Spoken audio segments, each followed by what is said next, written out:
चाहिँ याङ तामाङ। आज वेस्ट सिक्किम सर्दुङमा आइरहेको छु र आज म तपाईहरुलाई के देखाउन गइरहेको छु भने भेडाको ऊन कसरी बनाउँछ र यसको प्रोसेसिङ के हो भनेर आज तपाईहरुलाई देखाउँदै गइरहेको छु। आमा यो चाहिँ के गरेको खास गरी चाहिँ? यो चाहिँ धागो बनाउनको लागि फर्काएको है। यहाँ आमा र आप्पा चाहिँ बिहानदेखि नै फर्काउँदैछ किनकि आमा र आप्पालाई चाहिँ पुरा अर्डर आउँछ नि त भेडाको ज्याकेट, भेडाको आमा के दरी अन्त टोपी, बुर्कासन यस्तो बनाउँछ, लुकुनीहरु मगाउँछ।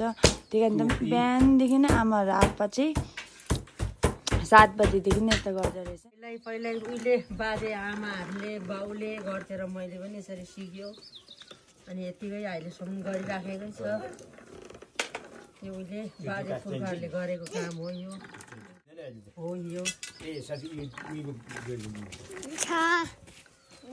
आमाले त्यसरी बन्छ।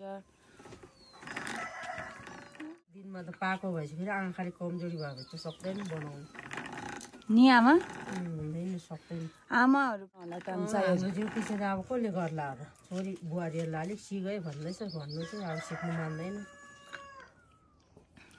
अहिले त्यस्तोहरू कसले गर्छ है आप्पा? तर आमाहरूलाई चाहिँ यहाँ धेरै अर्डर आउँदो रहेछ। अब वेस्ट भयो, नर्थ भयो, साउथ भयो, इस्टको मान्छेले आमाकोबाट चाहिँ पुरा अर्डर गर्दो रहेछ। दार्जिलिङ कालेबुङतिर लान्छ। ए दार्जिलिङ आमाको चाहिँ नट ओन्ली सिक्किम नभएर चाहिँ अरू स्टेटहरू पनि जाँदो रहेछ। जस्तो वेस्ट बेङ्गलको दार्जिलिङ कालिम्पोङमाबाट नि आमालाई अर्डर गर्नु हुँदो रहेछ। यहाँबाट चाहिँ यहाँ चर्काबाट चाहिँ यस्तो गरेर चाहिँ अहिले म तपाईँहरूलाई देखाउँदैछु टोपी, दरी र ज्याकेट कसरी बनाएर चाहिँ आमाले बेच्नु हुँदो रहेछ भने। यही प्रकारको ऊनहरू कालोहरूले फर्काएर चाहिँ धागो बनिसकेको रहेछ। यहाँ सेतो खालको टोपी पनि हुँदो रहेछ, यो रातो रातो टाइपको पनि हुँदो रहेछ, कालो टाइपको ऊनहरू पनि हुँदो रहेछ, धेरै प्रकारको ऊन हुँदो रहेछ।